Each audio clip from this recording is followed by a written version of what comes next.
Hello friends, welcome to our channel nature's paradise. আমাদের second video on Bhutan travel. প্রথম পর্বে আমরা শেয়ার করেছিলাম কলকাতা থেকে যাত্রা শুরু করে আমাদের ভুটানের ফুনসিলিংয়ে প্রবেশ ও ওয়ান নাইট স্টের এক্সপিরিয়েন্স। আগের ভিডিওর লিংক এই ভিডিওর ডেসক্রিপশন বক্সে দেয়া রইল। আজ 24শে মে 2026, এখন সকাল 9:30। আমরা গাড়িতে করে এখন যাচ্ছি থিম্পু। এখন আমরা একটা টি ব্রেক নিলাম। এটা এখানের একটা লোকাল ভেজিটেবল শপ। ভুটানের শাকসবজি সবই অর্গ্যানিক। এখানে asparagus, capsicum, spring onion, homemade cheese, rice সবই আছে। আর আছে বিশাল বড় বড় লঙ্কা। বাইরে চারদিকে মেঘ ঘুরে বেড়াচ্ছে, আর এর মাঝ দিয়ে আমরা এগিয়ে চলেছি থিম্পুর দিকে। মেঘ পিয়নের ব্যাগের ভেতর মন খারাপের দিস্তা, মন খারাপ হলে কুয়াশা হয়, ব্যাকুল হলে তিস্তা। আমরা এখন আছি গেদুতে, 8th ধর্মকায়া স্তূপা। ফুনসিলিং থিম্পু হাইওয়ের পাশে এই স্তূপাটি অবস্থিত। এটি ভুটানের একটি অন্যতম গুরুত্বপূর্ণ ধর্মীয় ও পর্যটন আকর্ষণ। তিব্বতী ও বজ্রযান বৌদ্ধ ধর্মের ঐতিহ্য অনুসারে এই 8টি স্তূপ গৌতম বুদ্ধের জীবনের 8টি প্রধান অলৌকিক ও গুরুত্বপূর্ণ ঘটনাকে স্মরণ করে নির্মাণ করা হয়েছে। এই 8টি স্তূপা হল পদ্মা স্তূপা বা লোটাস ব্লসম স্তূপা, বুদ্ধের জন্মলগ্নের প্রতীক; জ্ঞান স্তূপা, বুদ্ধগয়ায় বুদ্ধের বোধি বা জ্ঞানলাভ; stupa of turning the wheel of Dharma, সারনাথে বুদ্ধের প্রথম বাণী প্রচার; স্তূপা অফ গ্রেট মিরাকলস, শ্রাবস্তিতে বুদ্ধের দেখানো অলৌকিক ক্ষমতা; stupa of descent from heaven, মায়ের উদ্দেশ্যে স্বর্গ থেকে মর্তে প্রত্যাবর্তন; স্তূপা অফ রিকনসিলিয়েশন, বৌদ্ধ সংঘের ভেদাভেদ দূর করা; স্তূপা অফ কমপ্লিট ভিক্টরি, বুদ্ধের দীর্ঘায়ু লাভের সংকল্প; এবং পরিনির্বাণ stupa.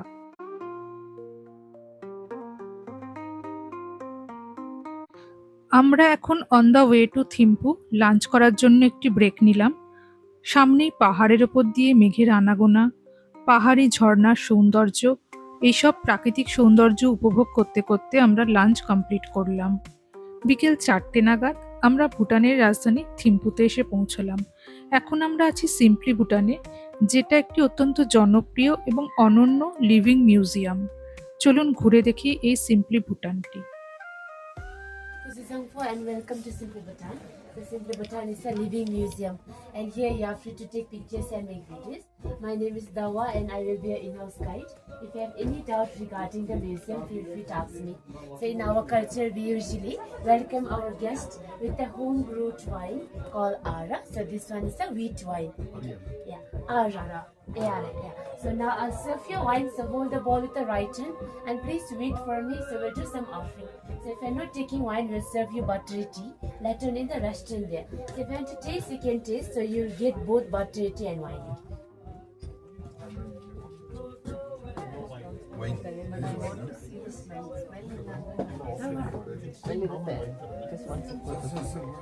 So now with your left hand ring finger, okay, you can touch the wine, you can drop it in the wine and sprinkle 3 times into the air by saying che che che.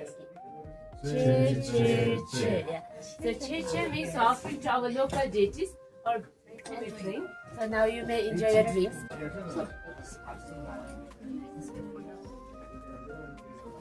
ನೆಹರೂದು photo ಇದೆ. ಬನ್ನಿ ಮುಂದೆ ಎದುರು ಬನ್ನಿ. So first they make a temporary frame in the shape of wall, so like that. So inside the temporary frame, first they will put a red earth. So then they will sprinkle some water, and with the help of ramming rule, then they start ramming. So in order to make it compact. So while ramming the mud, they sing a song Om Samda Mali. So first line is a prayer, which means they're asking for forgiveness. So while ramming the mud, they might have a lot of unseen inside. And also for the well-being of the people who's going to steal their particular house. So one thing is they're just singing for entertainment. So now my colleagues will demonstrate you. You'll watch the dance. So if you're interested, you can make videos. Om Salai Mane Pe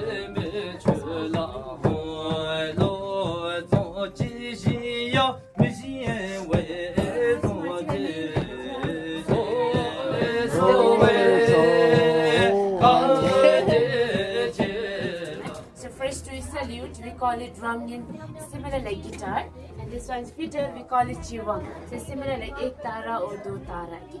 So that one's flute, and the last one is a drum. So hand drum we use during a mass dance festival. And this one is hammer del simir, we call it yangchin. So similar like santur. So here we can play this instrument with the twist. And those are the marks. They usually perform this marks dance festival to show respect towards Guru Padma Sambhava and to get rid of negative energy and the sin. So this red one is Atsara. So he's a clown or a joker. So but in the real he's like a teacher of all the marks. So he will correct the mistake of marks dancer. But in a very funny way. Those are the 4 mythical animals. So first one is the tiger, snow lion, Garuda, and the last one is the dragon. They are the 4 protective warriors of Buddhism. So we believe that those 4 animals will protect us from the 4 cardinal direction. Talking man. And he's also known as divine madman because of his unorthodox way of teaching and behavior. So we have created a temple in Punaka called Chimilagu. If a married couple face a fertility problem, then they go stay and pray for a child. So we believe that he will bless. And he's also a founder of our national animal, Takin. The Takin is a combination of 2 animals, the head of goat and the body of cow.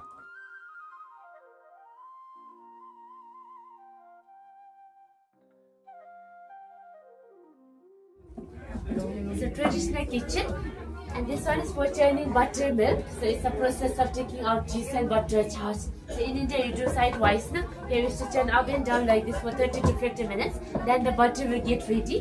And during olden days they don't have refrigerator. So that time they use those bamboo container to store a butter. So bamboo will act like an insulator. So butter inside won't go melt. So it will help to melt in the shape of butter. It's like a traditional refrigerator.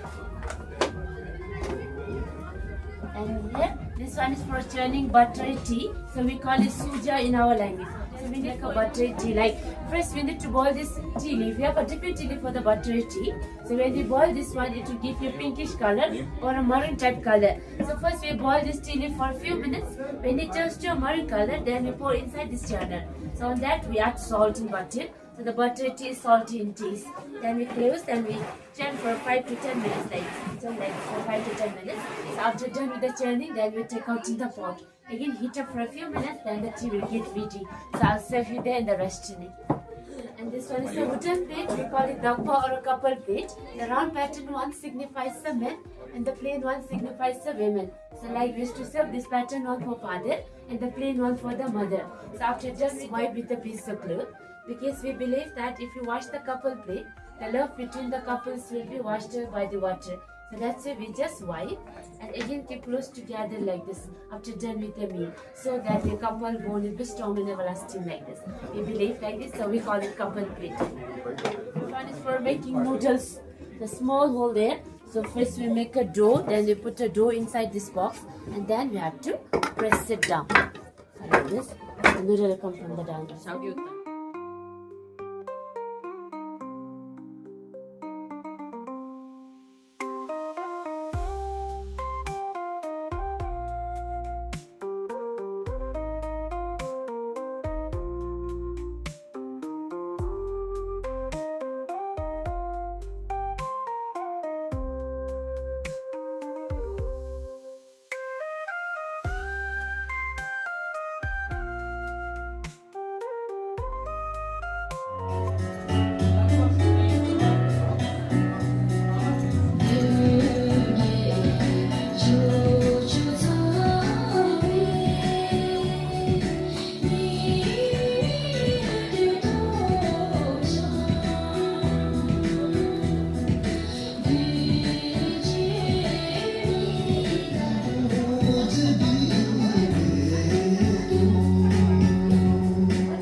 আমাদের এখানে butter টি, yellow rice আর মুড়ি দেওয়া হয়েছিল।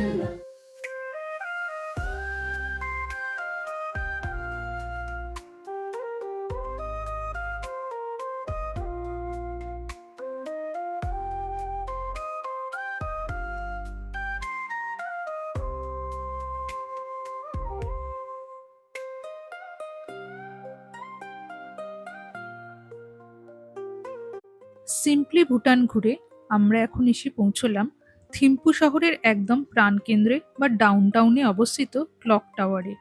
এটি এই শহরের অন্যতম প্রধান ল্যান্ডমার্ক। আমরা এখানে একটু স্ন্যাক্স খেয়ে নিলাম। এই ক্লক টাওয়ারটি সাধারণ কোনো ঘড়ির টাওয়ার নয়, এটি সম্পূর্ণ ভুটানি স্থাপত্যকলায় নির্মিত একটি চারকোনা স্তম্ভ। টাওয়ারটির চারপাশেই রয়েছে চমৎকার কাঠের খোদাই করা কাজ এবং এর গায়ে ঐতিহ্যবাহী ভুটানি ড্রাগনের পেইন্টিং বা চিত্রকর্ম করা রয়েছে, যা ভুটানের সংস্কৃতির প্রতীক।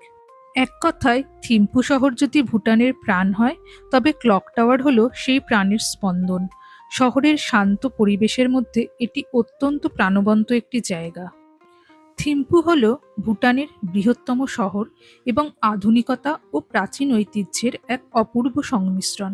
হিমালয়ের কোলে ওয়াংচু নদীর উপত্যকায় সমুদ্রপৃষ্ঠ থেকে প্রায় 2320 মিটার উচ্চতায় এই শান্ত ও সুন্দর শহরটি অবস্থিত। থিম্পু শহরের সবচেয়ে বড় বৈশিষ্ট্য হল এখানকার কোনো বহুতল ভবনেই আধুনিক বা পশ্চিম ধাঁচের নকশা করা যায় না। প্রতিটি বাড়ি এবং বাণিজ্যিক ভবন ভুটানি ঐতিহ্যবাহী স্থাপত্য শৈলীতে, যেমন কাঠের ফ্রেম, ড্রাগনের নকশা এবং বিশেষ রঙের কারুকার্য তৈরি করা বাধ্যতামূলক। সারা বিশ্বে থিম্পুই একমাত্র রাজধানী যেখানে কোনো যান্ত্রিক ট্রাফিক লাইট নেই। ট্রাফিক লাইটের বদলে শহরের প্রধান মোড়ে ট্রাফিক পুলিশ অত্যন্ত সুন্দর ও ছন্দময় হাতের ইশারায় গাড়ি নিয়ন্ত্রণ করে। আমরা এখন ঢুকেছি ভুটানের একটি কিউরিও শপে। কিউরিও শপটিতে খুব সুন্দর সব জিনিসপত্র সাজানো রয়েছে।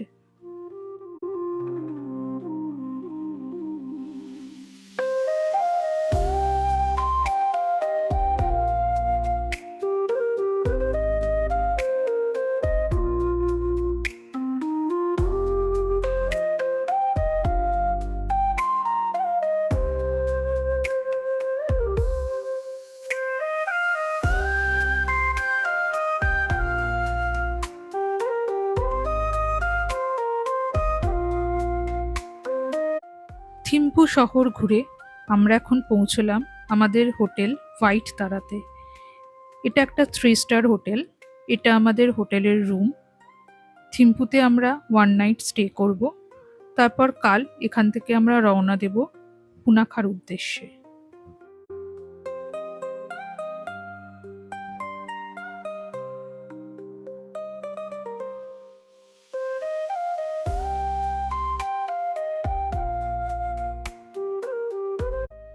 আজ 25শে মে সোমবার।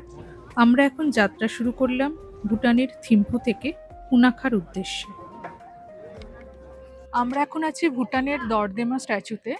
এটা ভুটানের 4th কিং এই কনস্ট্রাকশনটি স্টার্ট করেছিলেন। এটা 2015 সালে শেষ হয়, এখনো কমপ্লিটলি শেষ হয়নি, এটা এখনো আন্ডার কনস্ট্রাকশন। এর ভেতরটা খুবই সুন্দর এবং খুবই পিসফুল। আপনারা ভুটানে আসলে অবশ্যই এই স্থানটিতে আসবেন। এর চারপাশের পরিবেশও খুবই সুন্দর, পাহাড় দিয়ে পুরো ঘেরা, খুবই পিসফুল একটি ভুটানের দর্শনীয় স্থান এটা। ভুটানের রাজধানী থিম্পুর পাহাড়ের চূড়ায় অবস্থিত গ্রেট বুদ্ধা দর্দেমা বিশ্বের অন্যতম বৃহত্তম এবং একটি অত্যন্ত পবিত্র বুদ্ধ মূর্তি। মূর্তিটি থিম্পু উপত্যকার দক্ষিণ প্রবেশদ্বারের কাছে কুয়েন সেলফোড্রাং নামক একটি পাহাড়ের চূড়ায় অবস্থিত। এটি থিম্পু শহরের যে কোনো প্রান্ত থেকেই প্রায় দৃশ্যমান। এই উপবিষ্ট শাক্যমুনি বুদ্ধ মূর্তিটির উচ্চতা প্রায় 54 মিটার। সম্পূর্ণ মূর্তিটি ব্রোঞ্জ দিয়ে তৈরি এবং এর ওপর খাঁটি সোনার প্রলেপ, যার কারণে রোদের আলোয় এটি চমৎকারভাবে জ্বলে ওঠে। এই মূর্তির সবচেয়ে বড় রহস্য ও আকর্ষণ লুকিয়ে রয়েছে এর ভেতরে। বিশাল এই বুদ্ধ মূর্তির ভেতরে 1,25,000টি ছোট ছোট বুদ্ধ মূর্তি রাখা আছে। এর মধ্যে 1 লক্ষ মূর্তি 8 ইঞ্চি উচ্চতার এবং 25,000টি মূর্তি 12 ইঞ্চি উচ্চতার। প্রতিটি ছোট মূর্তিও ব্রোঞ্জ দিয়ে তৈরি এবং সোনার প্রলেপযুক্ত। ভুটানের চতুর্থ রাজা জিম্মে সিংহে ওয়াংচুকের 60তম জন্মবার্ষিকী উদযাপন এবং ভুটানের রাজতন্ত্রের শতবর্ষ পূর্তি স্মরণে এই মূর্তিটি উৎসর্গ করা হয়। প্রাচীন ভবিষ্যৎবাণী অনুযায়ী বিশ্বাস করা হয় যে অষ্টম শতাব্দীতে গুরু পদ্মাসাম্ভাবা বা গুরু রিংপোচে এবং বিংশ শতাব্দীতে যোগী সোনাম জাংপো একটি ভবিষ্যৎবাণী করেছিলেন। এই অঞ্চলে একটি বিশাল বুদ্ধমূর্তি নির্মিত হবে, যা সমগ্র বিশ্বে শান্তি, সুখ এবং সমৃদ্ধি বয়ে আনবে। এই মূর্তিটি সেই ভবিষ্যৎবাণীরই প্রতিফলন। এখান থেকে আমরা চারপাশের থিম্পু শহরটিকে খুব সুন্দরভাবে দেখতে পাই, পুরো 360 ডিগ্রি ভিউ। বুদ্ধ মূর্তিটি যে বড় পদ্মাসনের ওপর বসে আছে, সেটি আসলে একটি বিশাল ও দৃষ্টিনন্দন ধ্যান কক্ষ। এই হলের ভিতরের দেয়ালগুলো চমৎকার চিত্রকলা এবং ম্যান্ডালা পেন্টিং দিয়ে সাজানো। পরবর্তী পর্বে আমরা পুনাখা ও ফোবজিকা ভ্রমণ ঘুরে দেখাবো। ভিডিওটি ভালো লেগে থাকলে আমাদের চ্যানেলটি লাইক, শেয়ার এবং সাবস্ক্রাইব করবেন। ধন্যবাদ।